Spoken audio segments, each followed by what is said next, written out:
This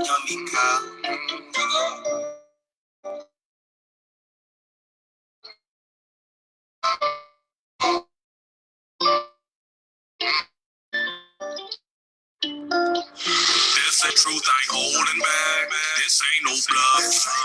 You are the sun that sometimes I ain't holding back. This uncut. This is uncut. I ain't holding back. Sometimes it's rough. This is uncut. This is uncut. The truth you deserving that. This ain't no bluff. This is uncut.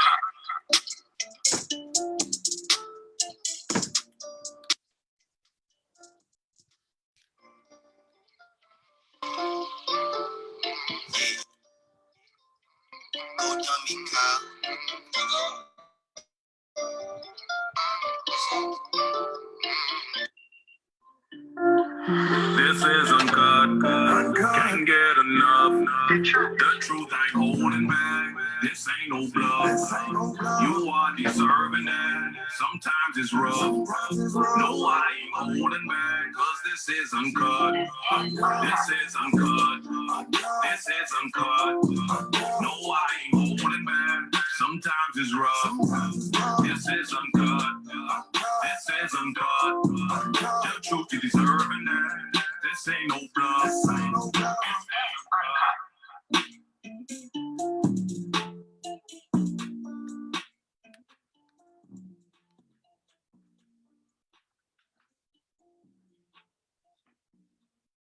Happy Saturday, everyone, and a warm welcome to Dr. Ann's, our very own Dr. Anya Malcolm.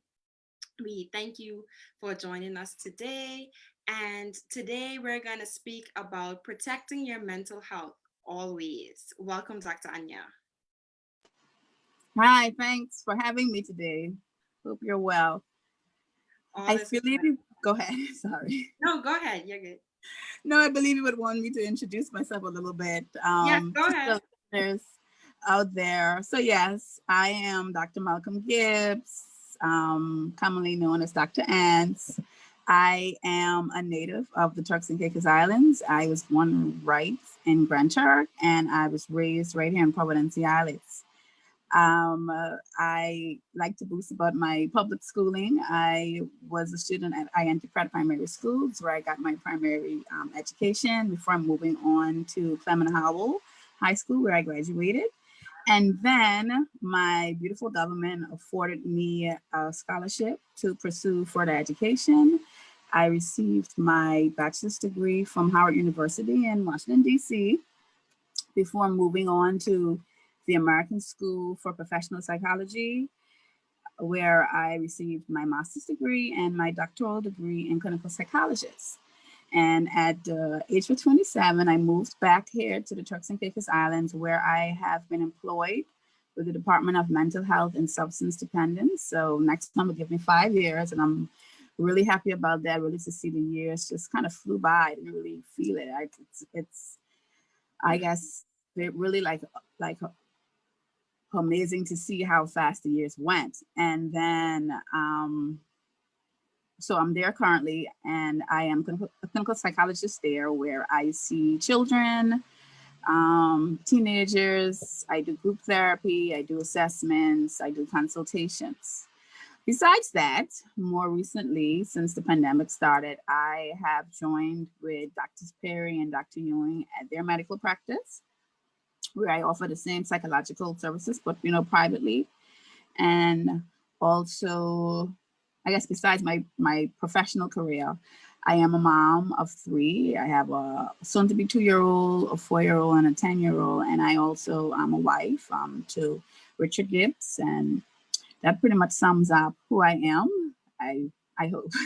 Awesome. Yeah. Once again, thank you for having me. You have a lot going on. You wear many hats, and for those, I'm sure we as a community are grateful for your husband loaning you to us, especially in these COVID times. Yes. So firstly, Dr. Ans, let us know, what does it mean to protect your mental health? Okay. What I could say about that is, protecting your mental health means to doing all that is necessary to care for your mind, and then by extension your body, because of course there's no health without mental health. But in the same way that, let's say, for example, you would have a flu or a cold, you would say, okay, well, I'm sick. I would do whatever necessary to, cure yourself. And so it's the same preventative and curative methods that you would use to take care of your body. It's the same for your mental health. And so that means I'm going to exercise. I'm going to eat healthy. I'm going to try to avoid taking in substances like alcohol and weed. I am going to do whatever it is to prevent myself from spiraling in a more negative pattern, to prevent mental ill health, right? And then on the curative side, that's saying that noticing that something may be wrong with me. Let's just say I've been in this depressed mood for some time, maybe more than 2 weeks, and I'm saying, okay, well, I've been trying these things and nothing is changing. So to protect your mental health would then mean for me to say that I need help. I need professional help. And so just as I would go to the doctor to treat something that I can't treat at home, I'm going to go to a professional, a clinician, and get the necessary help that I would need. And that way there is, it goes right, that goes in line with protecting my mental health. Okay. Right. So a lot of times we as humans, we find it difficult to self-diagnose and to know, okay, well, I'm at the point where I can't do it on my own anymore and I need help.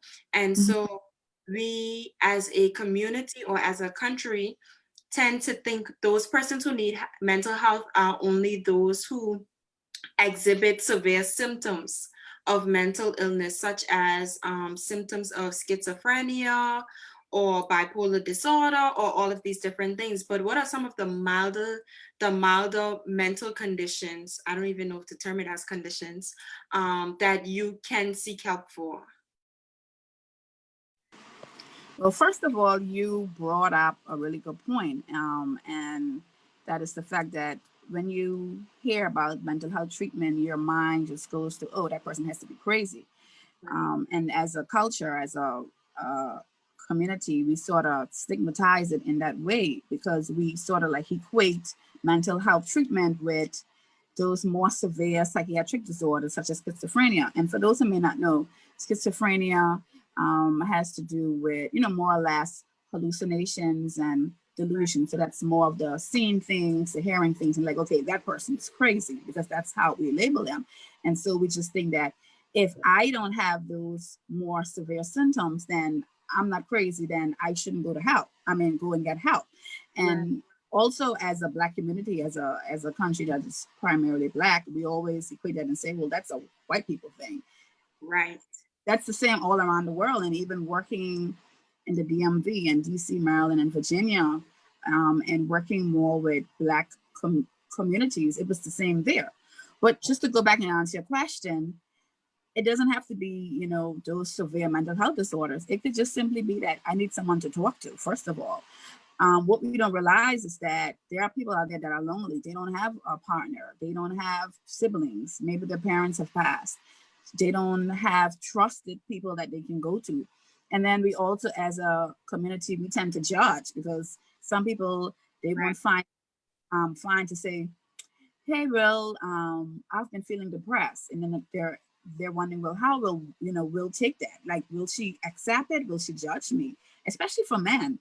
And so we would kind of hold that in. But some people really do need someone just to come and talk to. And that's what we're here for as well. It doesn't have to be, first of all, like you said, a mental health problem. But besides that, persons can come in for grief counseling. That's if they've lost a loved one and you're seeing that, okay, well, it's been a couple of months now and I really can't shake this feeling and it's beginning to like impact my functioning. I can't go to work. I can't wake up. I can't get up and do what I need to do for my family. And so it's okay, I need to go and get help because this bereavement is turning a little bit complicated here and I need to go and seek help. Besides that, if you're having like conflict in your household, maybe domestic conflict, if you find yourself having depressed mood and it's lasting more than 2 weeks, and so you're feeling depressed, you can have anxiety, you can come in for that as well. Divorce is something else also that you can come in. I mean, there's a wide range problems or problems that could cause you to come in. But like you said, it doesn't have to be severe. Okay, you don't have to be like, oh my God, I'm about to, go and, harm myself. It could just be, I just need someone to talk to, a trusted person, a confidant who I know wouldn't spill my beans all around town, and someone who's not going to judge me. And that's what a clinician does, a mental health clinician does. And I feel like it's important always also to plug in the fact that through your counseling process, you have to be open and transparent. That's the only way you're going to get genuine feedback as well as the right help for your situation. So that's also important. But how important is your environment to your mental health? Sorry, can you say one more time? I couldn't hear you. How important is your environment to your mental health? Oh, okay. Very much important. And I like to think of environment as, something that can be physical as well as social. But before that, I would like to say, when it comes to health, and that could be medical health as well as mental health, we always talk about nature versus nurture. You probably heard that before, Will, in school and everything. And so what you're saying is that whatever we have going on with us, it could be a disease, a disorder, or just life, there is that influence of nature, which is the genetic stuff, the biological stuff. And then there's the influence of nurture, and that's the environment of which we're growing. And just like mental health disorders can arise because there's sort of like and some sort of like the neurotransmitters or the chemicals in your brain are not balanced in the same way as that can cause mental health disorders. You can have your environment influencing it. So as it relates to the physical and the social environment, if you're in an environment where there's constant substance use, when they're stressed. So if I'm here and I'm seeing my parents, every time they're stressed, to drinking or to smoking, when I encounter stress, I'm going to do the same thing because that's what I'm seeing, right? If you're in an environment that is traumatic, like you're witnessing domestic violence constantly, you're being abused constantly, that's going to influence how you're going to think, how you're going to behave. And that's going to influence if you are going to grow and develop a mental health disorder as well. When it comes to our social environment, it's the same. If I'm constantly around toxic relationships, toxic people, if I'm following toxic people, even on social media, and they're always negative, and it's like, oh my God, it's, coming on down. I mean, I'm like, okay, if I'm going to take that in, sooner or later, it's going to stay there. And I'm going to spiral out of control because of these negative influences around me. So your environment is very much important, because if you want to have positive well-being, you're going to have to cut some things loose. You're going to have to remove yourself from those toxic situations, right? Because you're not going to grow there. You're not going to learn how to cope with stress there. All right. And like you're saying, so it's very important. Right. And you have to do everything in your power to protect your mental health. So sometimes that does mean isolating yourself from family members that are toxic or that do drain you, and it's okay. At some point, you have to put yourself first. Yes. With COVID-19, of course, COVID-19 has everyone panicking and anxieties through the roof. With COVID-19 and schools considering reopening in the near future, and that's for face-to-face learning, of course. Should schools consider guidance counselors to help parents, teachers, as well as students adjust and cope with these anxieties? Yes. I mean, that's a really good question.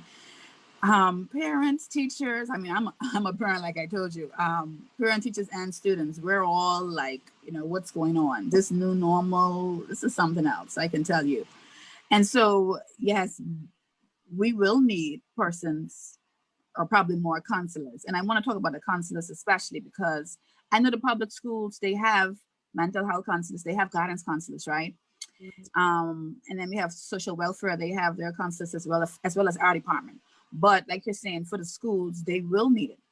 But I must say, and I must commend the Department of Education, and by extension, the Ministry of Education, because they're really doing a good job, in my opinion. And that's not, I mean, I don't know how anyone else seen it, but for me to say, even prior to school beginning, they reached out even to our department to say, host presentations. Like way back as early as May, I did presentations with parents in South Caicos, trying to give them some tips, trying to help them. It's a small community, and I mean, we'll probably talk about this more later. I go to South Caicos once a month, so I know those students, I know those teachers, and some parents.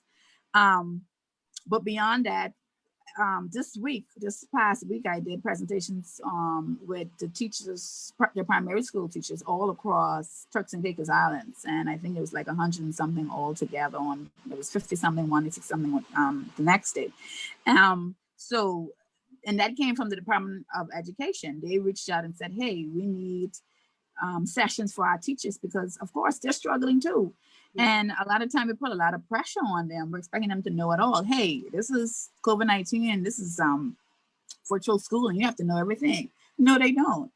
I'm a clinician. I don't know everything right now. This is new for me, even to have to adjust to doing sessions virtually. Virtually. Right? It's a lot. I think I'm hearing a little bit of feedback. I'm not sure where that's coming from. Okay, it's good now.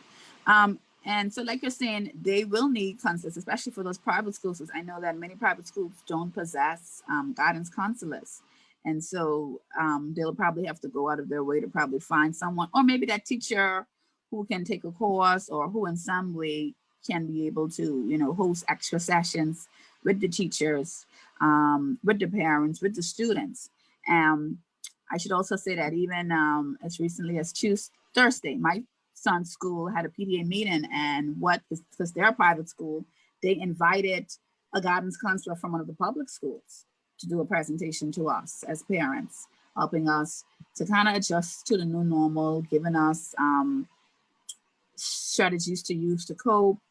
And I've been also, when I watch my son in class, sometimes just observing him and how his teacher interacts with them, she starts the day off talking about their emotions, talking about their feelings, and also giving them some source of hope that, hey, maybe, this is a little bit tough for everyone right now, but, we will get through it.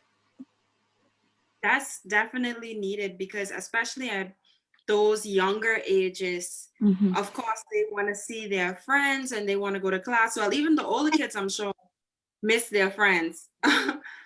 So adjusting to this new life that COVID has given us is definitely difficult no matter the age.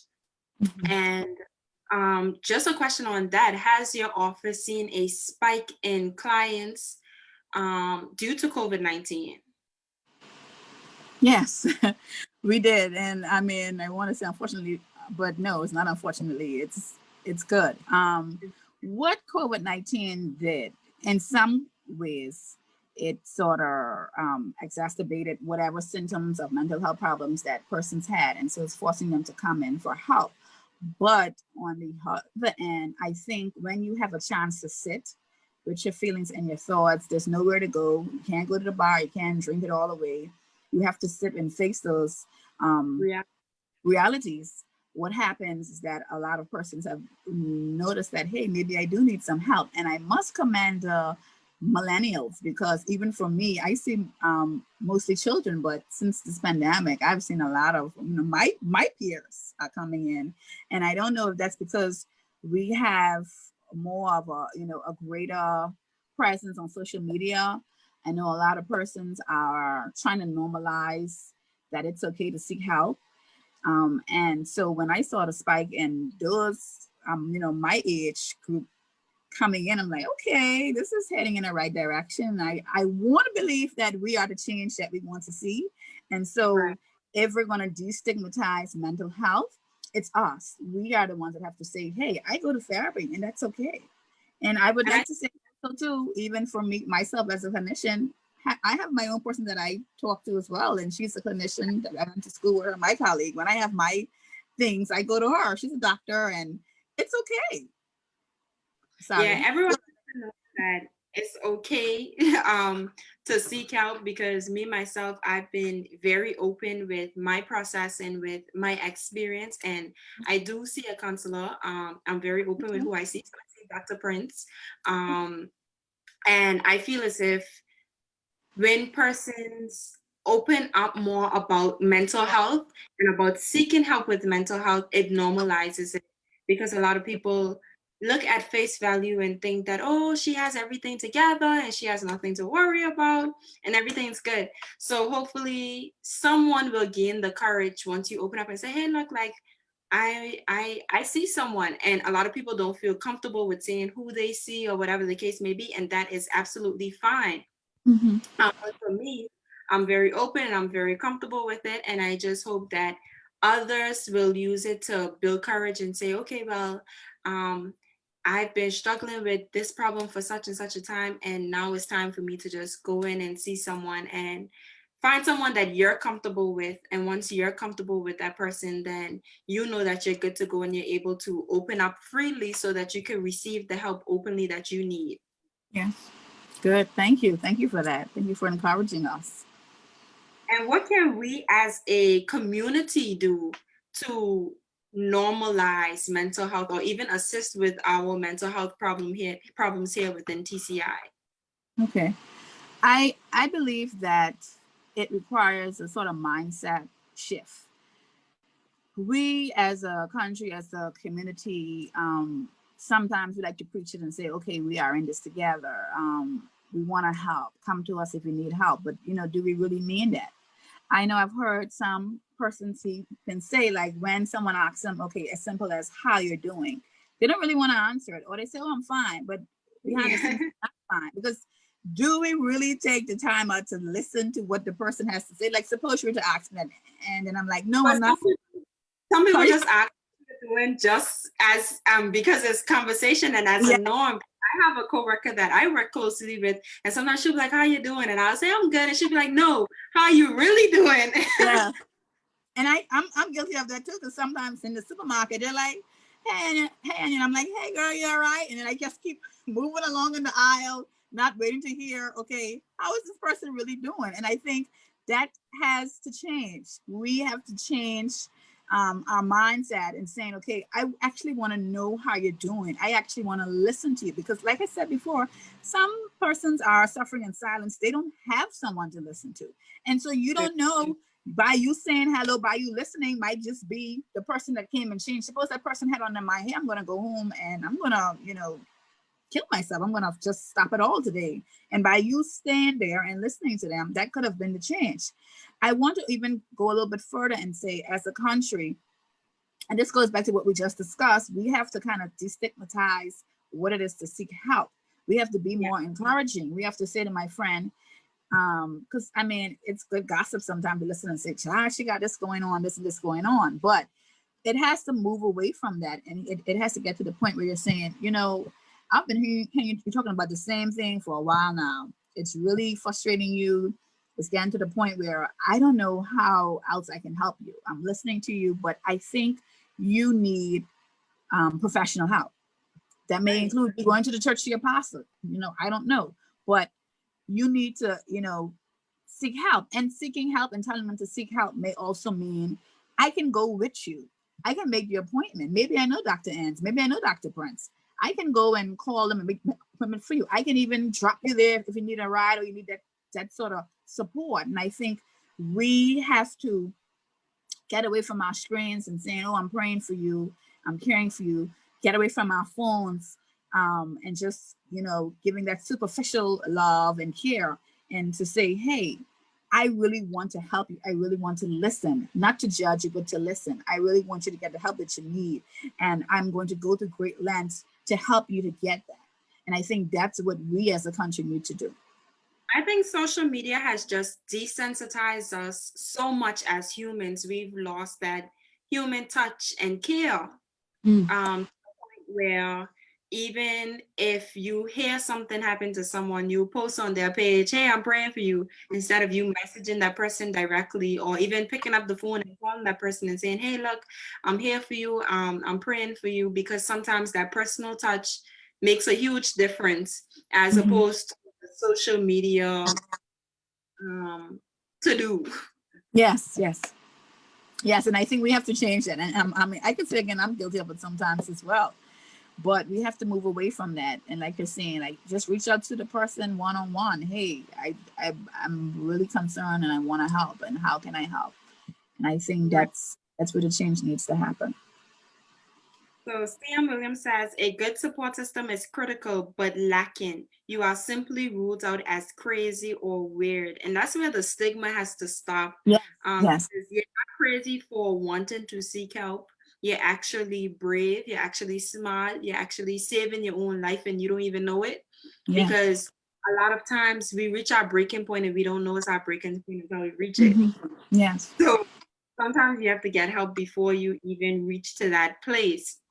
And it's very important that we as a community stop the stigma, because a lot of persons, actually, this is probably why persons are so willing to seek help now, because um, mental health department now does virtual sessions. So they don't have to physically go in to the Hmm. office. Nobody has to go and see them walking up to the office. So you feel more open, you feel more Yes. free to go. So that's probably one of the reasons. And that's why I don't fully knock COVID-19, because it really was a No. blessing that we did not ask for, but Blessing we're in getting disguise.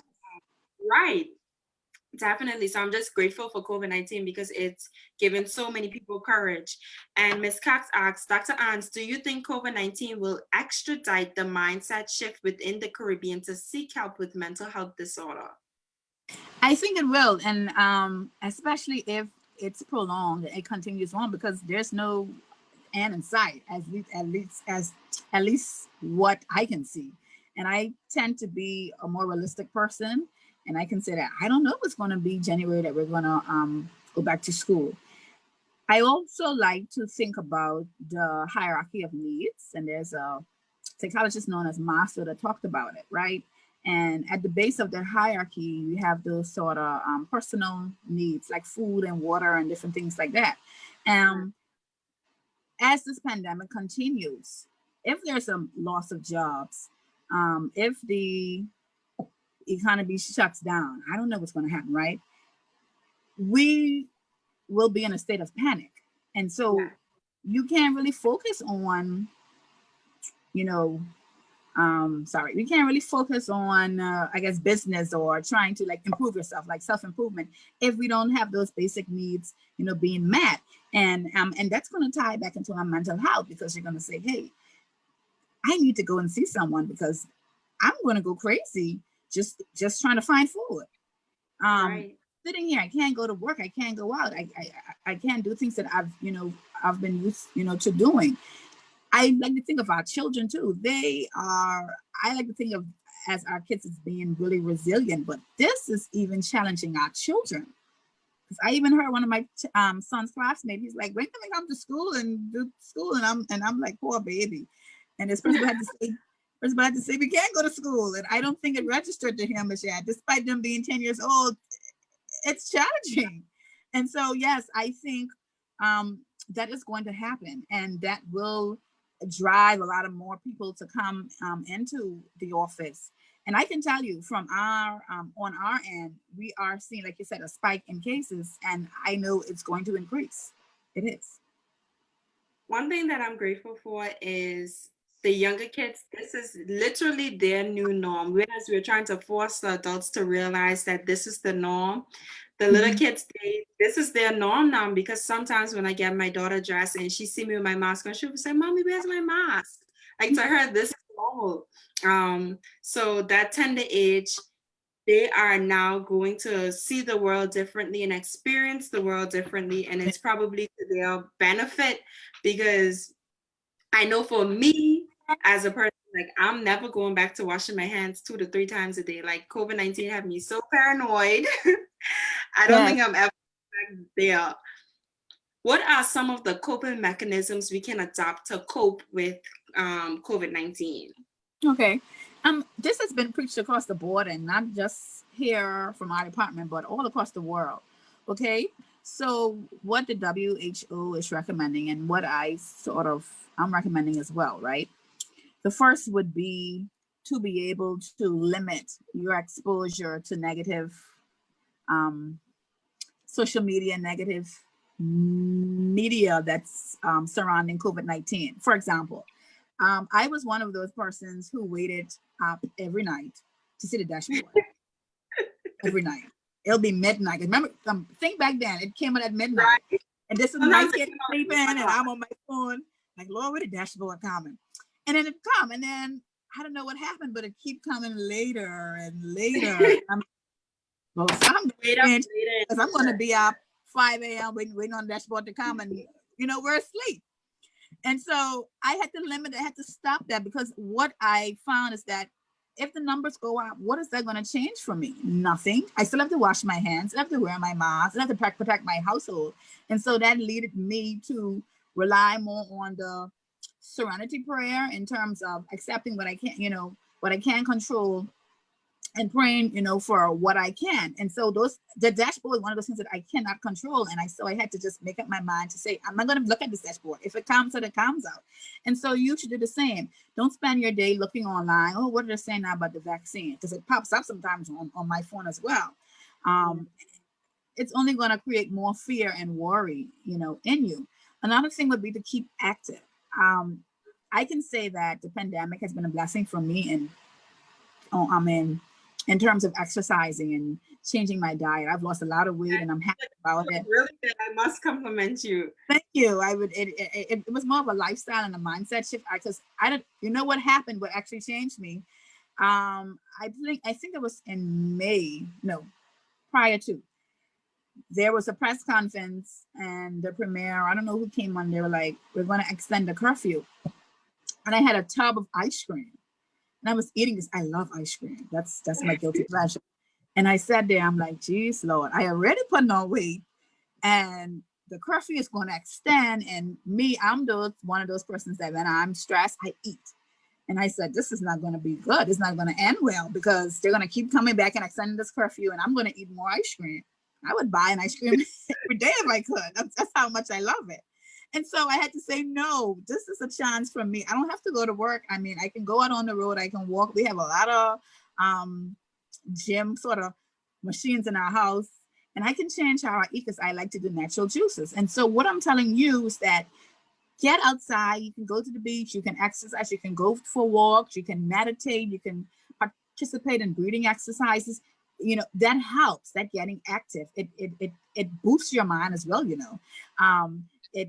It increases that feel good neurotransmitter of dopamine, that's that feel good chemical that we have in our brain. And so doing that helps you, and it helps to, like you're saying, protect your mental health, right? Another thing would also be I touched on the exercise, touched on how to eat. Another thing would be to try to connect. Yes, we cannot go over to our friends or our family's house like we would like to. We have to wear our masks, but we are in the technology age. We have FaceTime, we have video calls, we have telephone calls, we have WhatsApp, we have Facebook, we have everything at our fingertips. You can connect in that way. Prior to, now, back then when we first got the lockdown, my friends and I would all come on Zoom at a certain time at night, and we'll just have our Zoom calls, which while we'll talk. And that was our way of connecting. Now that we can go outside, we can still meet, maybe one-on-one. We wear our masks, we protect ourselves in that way. And I've gone on a number of lunch dates with some of my friends, and we protect ourselves, and we can still talk, we can still have those discussions. No, it doesn't mean I can go to a party and be free like I'm used to, but right. I can still do one-on-ones. I can still connect. And one last thing I would like you to do, and that I think would help as a coping mechanism, and that's to talk. Let out those feelings. You don't have to keep it in. It could be talking to a close family member, a trusted friend, maybe a coworker too. That can help, because like we're saying, we're in this together. This is a shared experience. We're all going through it at the same time. Our children, they're looking at us also. So we have to set the example for them. And so that may mean doing more things at home with your children as well. Have that family time, answer their questions, allow them to say how they feel, allow them to vent their frustrations, and you do the same. And I believe having that shared experience and be able to express ourselves, it also normalizes this negative feeling that we're going through. And like you're saying again, we're protecting our mental health in that way because we're not bottling it up, we're letting it out. And I feel as if also learning more about the virus itself helps to limit the anxiety. So try to do research and credible research on the virus. Yes, So go to credible research. WHO or WHO, go to WHO. credible sources. Yeah. So you know that the information is reliable so that your anxieties could decrease a little bit because Yeah. there's so many fake news out Yes. there about Myths, a COVID. lot of them out there, yes. Yes. So definitely do the research because a lot of times our fear is exacerbated just by the news itself. Yes. Yeah. That's a really good point. And I think WHO, sorry, recommends maybe 1 to 2 sources when you're looking for your information. Even in some of my presentations, I would tell the parents that as well, you know, have that 1 or 2 source of information because your kids are going to come to you with questions and they're going to also come to you with myths. They're going to say, oh, this person said, oh, I heard this. And you are going to be the one to have to set them straight and sort that out because it's only going to make them feel worse if they have this constant stream of information coming in and it's all saying different things, especially negative things. Very true. So the mental health department, is it the only organization where you can receive mental health treatment or can you outsource private mental health within the TCI? Okay. So yes, besides our department, I do know that the social welfare, because social workers do counseling as well, they offer some services. I don't know how accessible that is because they probably going to have a big caseload right now because persons needing, like I said, those basic needs. But besides that, I know that Ms. Roxanne Wake Forbes offers therapy at Grace Bay Medical. I do believe she's still there. I'm not sure, though, so don't quote me on that. I offer personal and private care also, like I told you. And then I know my director does the same in Grand Turk through her business, Understanding Minds. I want to also emphasize that you do have your church leaders there because oftentimes we think mental health and spirituality or religion. No, it doesn't have to be church, like church and state. It can be blended together. And you have a lot of bishops, a lot of pastors here that actually have degrees in psychology. And I know that for sure. That you can go and seek counseling from them. And it doesn't have to be, oh, pray, but, you know, give them a chance, talk to them, and they can help you through this time as well. I think also it's important to know that because some people may be hesitant because they're saying, well, my lifestyle isn't conducive to going to my pastor. Your pastor is a human too. Your pastor probably was not always saved. Yes. So they would totally understand that life happens and what you're going through is a part of life and this is not your final destination and you're a work in progress. So don't feel as if I can't go to my pastor because I have a drug addiction. Actually, no, talk to your pastor because that same pastor may have had a drug addiction years prior to. Absolutely correct, yes. So it's okay to go to those people that are reliable, those people that are trustworthy. And not non-judgmental. Yes, definitely. What are some of the resources that mental health department offers in terms of services? We have a wide range of services. First of all, I'd like to say that we offer services throughout Turks and Caicos Island. So we have an office in Provo, of course, at the hospitals, Grand Turk, North Caicos, and then for South Caicos, we have our staff that visit, or at least we're trying to visit once a month. Okay.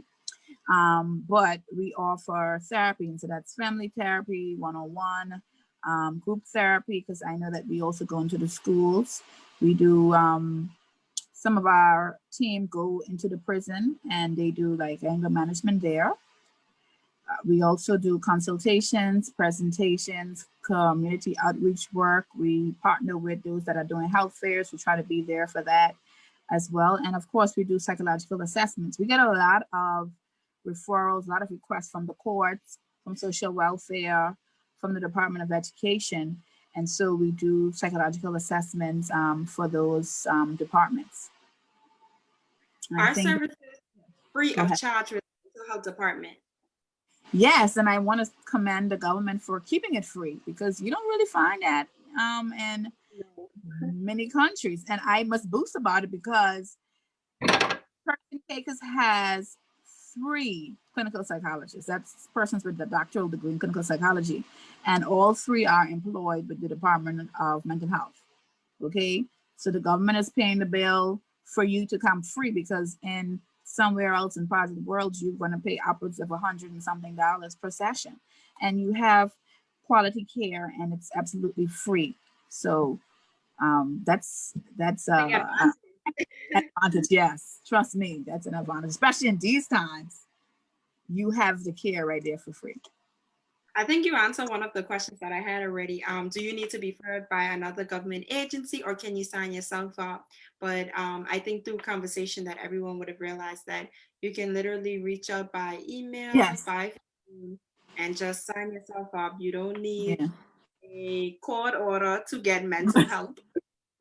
You don't But need, I must say, when it comes to more of the medical problems, because we would like for you to go to your medical doctor first if it's a medical problem. Like say you're just fainting, just give an example. You don't know if it's psychological or not, so we'd like for you to go to the medical doctor, get certain things ruled out before coming to us, and then they can refer and say yes, it's a psychological problem and not a medical problem. But yet what you're saying, yes, you can just contact us directly. And let me just go ahead and give you that information right now. yeah. The number 338-4737 or 338-3613. That's our 2 main departments. And they can give you the numbers for whichever clinician that you are requesting, or they can, kind of sort you out. Okay, and we also have a Facebook page that you can find us, Department of Mental Health. It's right on Facebook. And then if you go to the government website, gov.tc, it sends you to our website. Right. Mm-hmm. So thank you for that plug in, because of course I'm sure a lot of people will be taking advantage of this service, whether it is to outsource it privately or to go through the mental health department. However, times are hard. COVID here, people ain't making no money, and mental health department is free. Mm-hmm. Don't feel as if you have to find the money, or you're just stretched out by the pressures of COVID-19. Mental health department is there to assist you. Do you have any final remarks in terms of positivity for us during these COVID-19 times? Mm-hmm. Okay. What I like to tell all my clients, they'll know this for sure, I emphasize the notion of using grace and being good to yourself, or being kind to yourself. No one has the answers. You're not expected to be, 100% at this time, but to say that I'm doing the best that I can, and that's okay. I would also encourage you to seek help and to encourage those around you who you may feel that needs professional help, because we are here to help as best as we can. And I just want to encourage you all to do that. And we as a country, as a community, have to be the change that we want to see. Sorry, it's my daughter. Okay. Yeah, thank you. Put my things on mute. No worries. So I just want to thank you for coming on. She's like, yeah, I need some camera time too. I just want to thank you for being a part of Uncut today. And I also want to thank Luxury Faces, who did my face. So you guys can find her on Instagram. That is LUXRI Faces on Instagram. And also want to thank Black Boy and Kels, of course, for Uncut Anthem. You guys are awesome, and I appreciate you all. And I'll see you guys next week.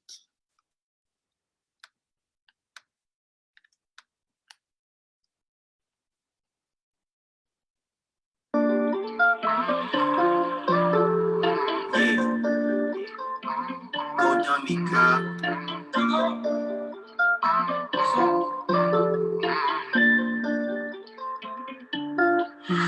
is uncut. Can't get enough. The truth ain't holding back. This ain't no bluff.